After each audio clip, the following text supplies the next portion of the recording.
Oke teman-teman, ini adalah cabai yang setelah kemarin kebanjiran ya teman-teman. Kemudian saya aplikasikan kapur pertanian dan hasilnya sudah tampak seperti ini. Dan pada kesempatan hari ini pun saya akan menjelaskan mana yang dikasih kapur pertanian setelah kebanjiran dan mana yang tidak dikasih kapur pertanian setelah diberikan kapur dolomit ya teman-teman. Nah, bisa teman-teman simak. Ini semuanya sudah diaplikasikan kapur pertanian setelah terjadi kehujanan ya teman-teman. Nah, bisa teman-teman simak. Dan ada 4 bedengan ya teman-teman. Ada 4 bedengan yang tidak saya kasih kapur. Dan nanti akan tampak perbedaannya. Jadi keuntungan yang nantinya kita dapatkan setelah kita memberikan kapur pertanian ya teman-teman.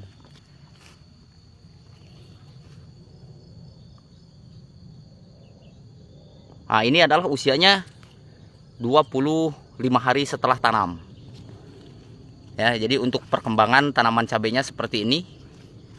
Dan bagi teman-teman yang menanam cabai di usia yang sama seperti saya, tapi masih bantet, itu bisa disimak cara agar tidak bantet atau tidak kerdil pertumbuhannya di video saya sebelumnya.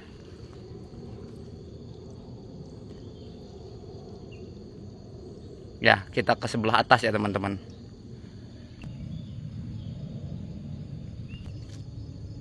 Nah, ini penampakannya. Tapi kita ke sebelah atas dulu ya.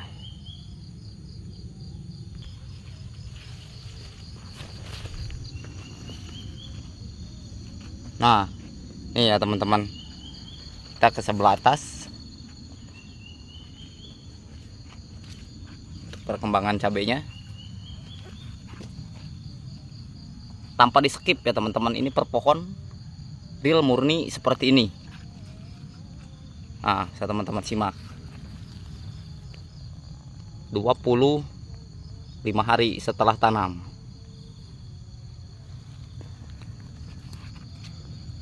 Per pohon ya, tanpa di skip.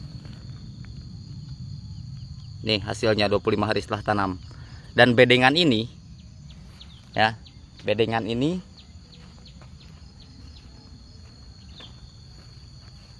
kemudian bedengan ini. Nah, yang belum saya kasih kapur pertanian ini ya teman-teman. Bisa tampakkan perbedaannya. Jadi untuk sebelah sini yang sudah, sebelah sini yang belum, perkembangannya kurang bagus. Jadi karena memang pH tanah itu ketika setelah kebanjiran atau diguyur hujan selama beberapa hari, ini yang akan terjadi.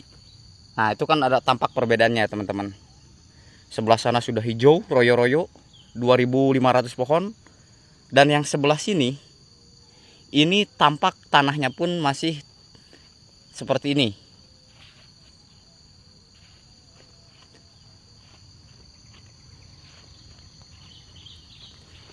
Buahnya belum muncul, belum banyak yang muncul buahnya ya teman-teman. Hanya seperti ini untuk yang belum saya kasih kapur.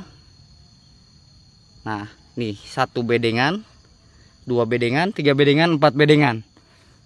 Nih tampak ya teman-teman. Kalau yang ini sudah saya kasih kapur dolomit atau kapur pertanian.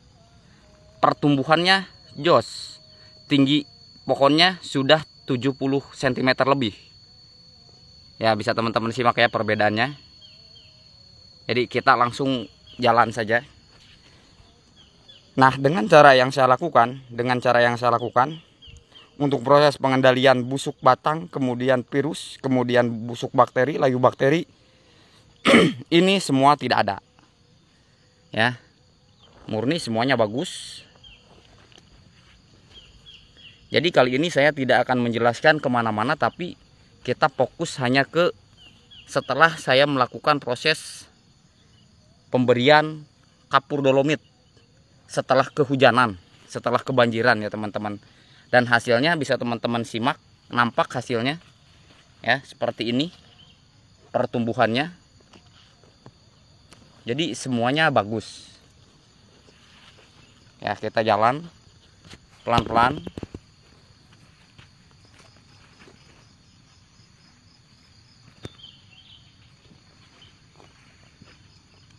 Usia 25 hari ya teman-teman.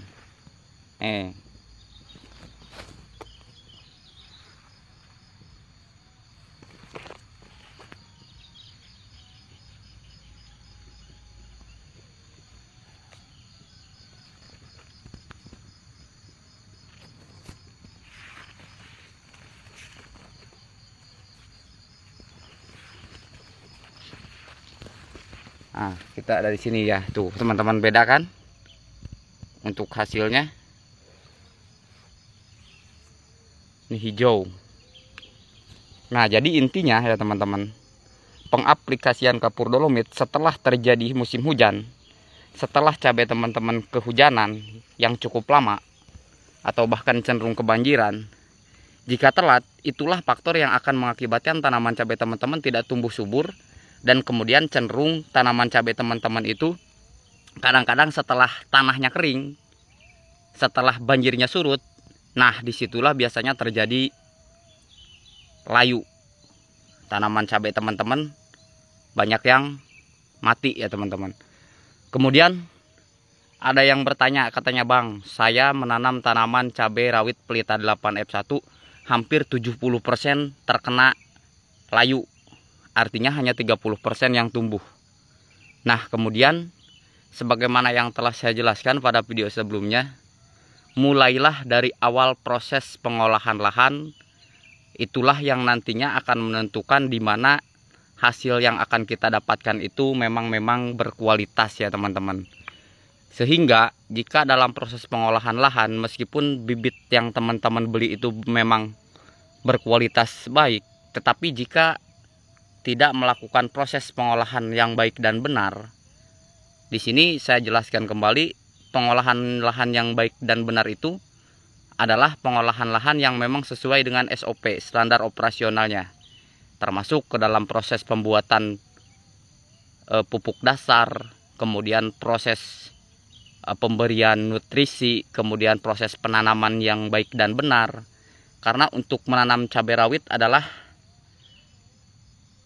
termasuk jenis cabai yang lain, adalah level tertinggi daripada kualitas para petani itu sendiri ya teman-teman. Jika petani itu menanam tanaman cabai dan kemudian berhasil, maka untuk proses budidaya tanaman-tanaman lain pun insya Allah ilmunya bisa dikuasai ya teman-teman. Karena memang untuk proses tanaman cabai rawit adalah proses yang luar biasa. Selain daripada caranya yang susah, kemudian biayanya yang mahal, dan kemudian memang jika mengalami kerugiannya pun luar biasa ya teman-teman. Kemudian juga ada yang bertanya, "Bang, saya katanya habis mobil, saya jual mobil demi menanam cabai, dan hasilnya apa? Mobilnya kejual, tapi tanaman cabainya boro-boro bagus, yang ada malah hancur," katanya Bang. Seperti itu. Jadi ketika seperti itulah, maka di sini ilmu yang harus kita kuasai dalam proses penanaman cabai. Jangan asal-asalan ya teman-teman. Dan terima kasih pada teman-teman yang sudah mengikuti channel saya selama 8 tahun terakhir dalam proses budidaya tanaman cabai ataupun tanaman terong, sehingga mereka pada saat ini banyak yang japri, banyak yang DM ke saya bahwa alhamdulillah Bang, terima kasih. Bukannya menggurui, tapi memang sekali lagi saya tekankan, ini adalah berdasarkan pengalaman pribadi budidaya tanaman terong ataupun tanaman cabai, sehingga hasilnya bisa teman-teman simak di usia 25 hari ya teman-teman. Hasilnya 2.500 pohon fix. Alhamdulillah semuanya bagus ya teman-teman, sampai ujung sana. Dan kemudian nanti ke depan next video berikutnya saya akan membahas berapa sih Bang untuk total dana yang dikeluarkan untuk satu pohon tanaman cabai, dan dari awal tanam, dari proses pengolahan lahan sampai panen. Terima kasih telah menyimak video saya dalam proses atau update terbaru tanaman cabai setelah melakukan pemberian kapur pertanian. Kalau ada pertanyaan silahkan di kolom komentar. Dan bagi teman-teman yang baru menemukan channel ini atau baru bergabung dalam channel Bos Terong, silahkan like, komen, share, bagikan videonya agar semakin berkembang dan bermanfaat. Akhir kata, assalamualaikum warahmatullahi wabarakatuh.